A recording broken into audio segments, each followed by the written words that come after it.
It's funny what people think.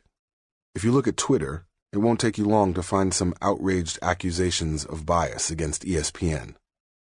A good amount of them have been directed at me. We're not impartial journalists, the conspiracy theorists suggest. We pick and choose certain leagues, teams, and players to support. I've been accused of kissing up to LeBron, Tiger, or back in the day, Michael.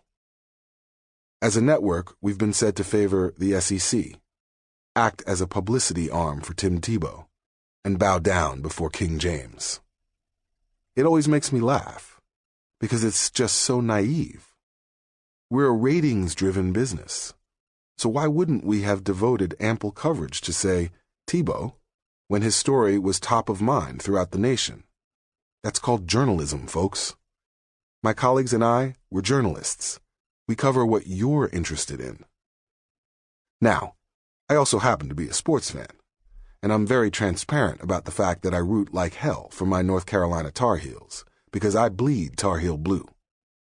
But do I pull for LeBron? Hundreds, maybe even thousands of Twitter comments suggest that I do, in pretty graphic terms. I like LeBron as a person, and I respect him as an athlete. But the fact is, James's teams the past few years have been the pulse of the NBA, and that's why he has received so much attention from us. During the 2013 NBA Finals, I took some heat on Twitter after the San Antonio Spurs beat the Heat by 36 points in Game 3. I tweeted, "San Antonio fans in downtown, your team won Game 3. They did not win the title. Stop honking horns, driving slow, and yelling out cars. Go home." Man, Twitter blew up. You would have thought I'd nominated LeBron for sainthood.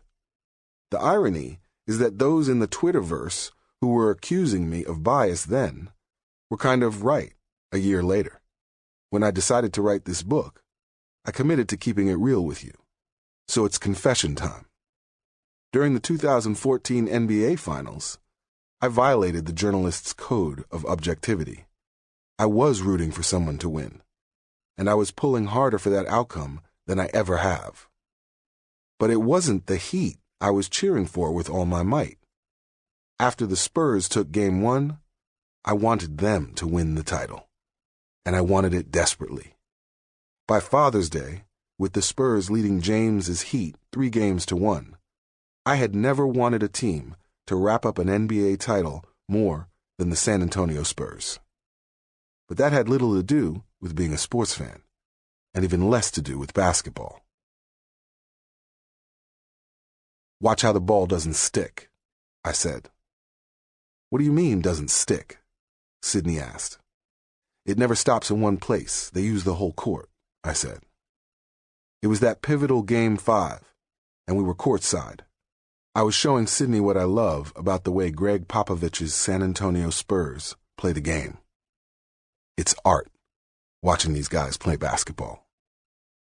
Sydney isn't a diehard basketball fan, and she tends to keep her emotions inside, unlike her old man. Oh, she was interested, but she wasn't consumed by the experience. Again, unlike her old man.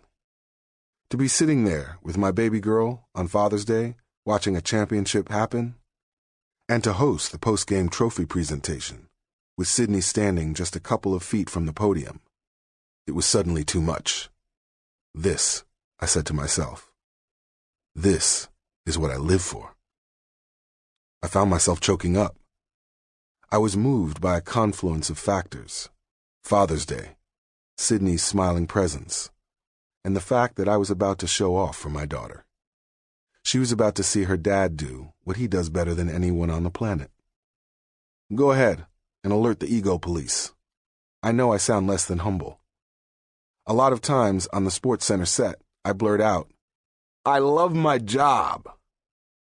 Often, I look at my colleagues and say, "Can you believe we get paid to do this?" I love it, and I love being among the best in the world at what I do. I wasn't always good at it, but I've worked at it, and I'm damn proud about how I do it.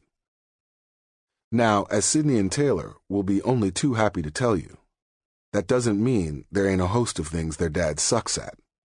But if there's one thing I know I can do, it's the live interview. I'm maniacal about it. Watch a game with me in my living room, and you'll hear me shouting, "Dumb question!"